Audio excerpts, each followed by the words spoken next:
They said a phone was a window to the world, but Pegasus made it a window into you.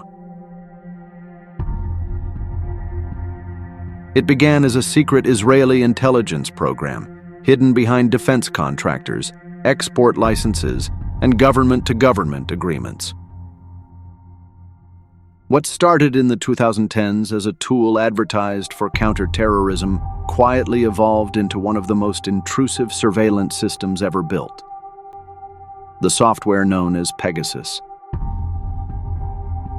And it could see everything you saw, hear everything you heard, and read every secret you thought was locked behind a passcode. Pegasus was not born in the underworld of hackers or criminal syndicates. It was conceived in glass towers and boardrooms under the banner of security. Its makers, the NSO Group, an Israeli cyber intelligence company founded in 2010 by Niv Karmi, Omri Lavi, and Shalev Julio, claimed to sell their creation only to governments for the purpose of fighting terrorism and serious crime. But as history often proves, power has a way of finding the wrong hands. In this case, however, power itself was created by wrong hands. NSO named its software Pegasus after the mythical winged horse that could soar anywhere, a fitting metaphor for a program designed to break through the highest walls of digital defense. The first public trace of Pegasus emerged in August 2016, when researchers from Citizen Lab at the University of Toronto and security firm Lookout analyzed a suspicious message sent to the iPhone of Ahmed Mansour, a human rights defender in the United Arab Emirates. The text offered information about torture in Emirati prisons, but the link concealed a trap. Citizen Lab wrote, "Had Mansour clicked the link, his iPhone would have been jailbroken and infected with the most sophisticated spyware we've seen." Apple confirmed the breach soon after and released iOS 9.3.5 as an emergency patch to close the vulnerabilities Pegasus had exploited. That was the first glimpse of how far the beast could fly.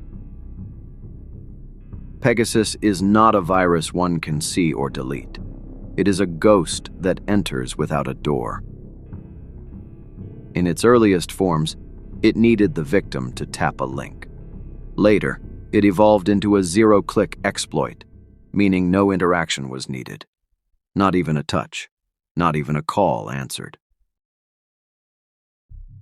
In 2019, WhatsApp revealed that Pegasus had infected phones through missed calls using a vulnerability in its voice call function. Over 1,400 users were targeted across 20 countries, according to court filings in the US. Once Pegasus entered a device, it could do anything its owner could, and more. It could read encrypted chats, access emails, photos, videos, passwords, and location history. It could silently activate the camera and microphone, turning a phone into an agent of surveillance against its own master. Citizen Lab and Amnesty International's Security Lab found traces of Pegasus infections in the devices of journalists, activists, diplomats, and even heads of state. The spyware did not discriminate. It obeyed whoever held the key, and that key was sold by pointy hats. Pegasus was marketed as a weapon against terror. Jews told governments that it was saving lives by helping intelligence agencies track criminal networks. In their official statement to The Guardian in 2021, they claimed, "NSO Group sells its technologies solely to law enforcement and intelligence agencies of vetted governments for the sole purpose of preventing and investigating terror and serious crime." But we all know what came from the fires of Mordor was altogether evil. By 2018, the spyware had surfaced in cases from Mexico to Saudi Arabia, India, Morocco, Hungary, and Bahrain, not against terrorists, but against journalists, lawyers, and political opponents. In October 2018, Saudi journalist Jamal Khashoggi entered the Saudi consulate in Istanbul and never came out alive. Later forensic reports suggested that Pegasus had been used to spy on people close to him, including his fiancée, Hatice Cengiz, and several Turkish and Saudi dissidents. The Israeli company denied involvement, yet the evidence trail grew. Not direct proof of murder, but digital footprints leading to the very heart of surveillance abuse. In July 2021, the quiet fear became a global storm. A consortium of 17 media organizations, coordinated by Forbidden Stories and backed by Amnesty International's Forensic Lab, unveiled what they called the Pegasus Project. The investigation analyzed a leaked list of 50,000 phone numbers, potential targets of NSO's clients.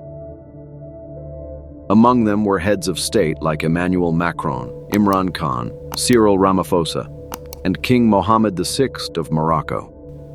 Journalists from Reuters, the Associated Press, Al Jazeera, and the New York Times, activists, lawyers, and even Catholic clergy. Amnesty's forensic report concluded, "Our forensic tests confirm the presence of Pegasus traces on devices belonging to dozens of victims, proving a pattern of systematic abuse." The global reaction was one of outrage. Apple and WhatsApp filed lawsuits against NSO Group. The United Nations called for a global moratorium on surveillance technology until regulations could ensure human rights compliance. The U.S. Commerce Department, in November 2021, blacklisted NSO Group, adding it to the entity list, stating that its tools were used to conduct transnational repression. The mythical horse had turned into a curse, though it was already a curse. In October 2019, WhatsApp Inc. filed a lawsuit in a U.S. federal court, accusing NSO Group of using its infrastructure to hack its users. The suit alleged violations of the Computer Fraud and Abuse Act. NSO attempted to claim sovereign immunity, arguing it acted on behalf of governments. But in November 2021, the U.S. Court of Appeals for the Ninth Circuit rejected that claim, stating, "Whatever NSO's status, it does not entitle the company to immunity from suit." Apple followed with its own lawsuit in November 2021, declaring, "State-sponsored actors like NSO Group spend millions of dollars on sophisticated surveillance technologies without effective accountability. That needs to change." By 2023, NSO faced multiple financial crises and mounting debt, even as it continued to insist that it sold Pegasus responsibly. Still, by 2024, evidence of continued operations surfaced in court documents, showing the software's use in Europe, Africa, and Asia under new names and modified versions. Behind the statistics were real lives broken in silence. Indian journalist Rana Ayub, whose phone was infected, wrote in 2022, "Pegasus stripped me of my private world. Every conversation, every moment of fear, every whisper of safety, stolen." Mexican journalist Carmen Aristegui discovered she had been monitored since 2015. Her son, then a teenager, was also targeted. The Pegasus reports documented her message logs, showing the earliest infection attempts coinciding with her investigations into corruption. These stories repeated in different languages, on different continents, all carrying the same quiet horror. Pegasus didn't need guns or prisons. It conquered the mind through surveillance. It destroyed trust. Unlike traditional malware, Pegasus operates deep within a device's kernel, the operating system's heart. Once inside, it can alter logs, disguise processes, and communicate with remote servers using encrypted tunnels. The data it sends vanishes across command and control networks often hosted on compromised or rented servers, rotating domains to evade detection.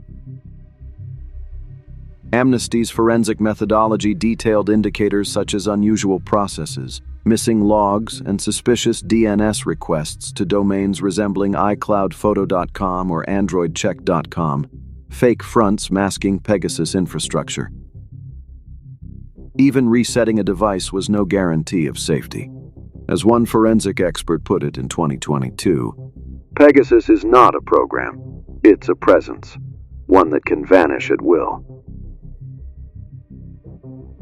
The mounting pressure on NSO grew heavier after 2022. Investors withdrew, employees left, and the company was forced to restructure. In 2023, reports from Israeli regulators suggested new export restrictions, limiting which countries could buy cyber surveillance tools. By 2024, NSO's debts reached over $400 million, and the company was rumored to be considering asset sales. Yet Pegasus, or its variants, remained alive, circulating under new designations, sometimes leased by third-party vendors. Every great invention in human history has carried a shadow: fire, electricity, the atom.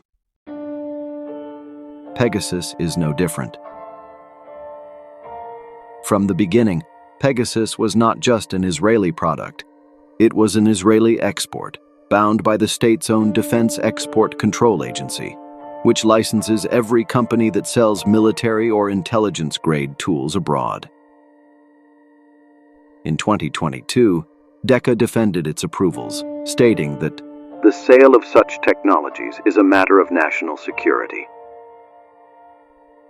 That single phrase revealed the architecture behind Pegasus. It was not the rogue project of a private firm, but part of a state-supervised industry, whose clients included governments across the Middle East, Africa, and Europe. Each contract passed through the same narrow gate in Tel Aviv, a gate opened by Israeli officials who believed surveillance was a strategic currency. The United Nations High Commissioner for Human Rights, Michelle Bachelet, called Pegasus a wake-up call for global regulation of surveillance technology.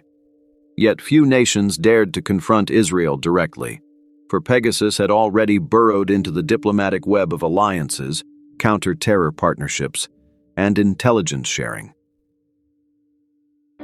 Technology, once unleashed, does not serve morality. It serves those who can command it. By 2025, the Pegasus network still breathes. Its code mutates, renamed and relicensed, shifting through shell companies and subcontractors. Security labs continue to find new traces. Apple and Google release patches almost monthly. But the real war is no longer technical. It is a struggle over who defines privacy in a world where states can justify any intrusion in the name of protection. As Edward Snowden said in 2021, "If Pegasus can infect one phone, it can infect all. What's on your phone is not just data. It's your life." We learned that surveillance is not only about watching others. It's about teaching them to fear being watched. And that fear is the oldest form of control. The question left to us is not whether Pegasus still exists. It's whether we can ever again live as though it doesn't.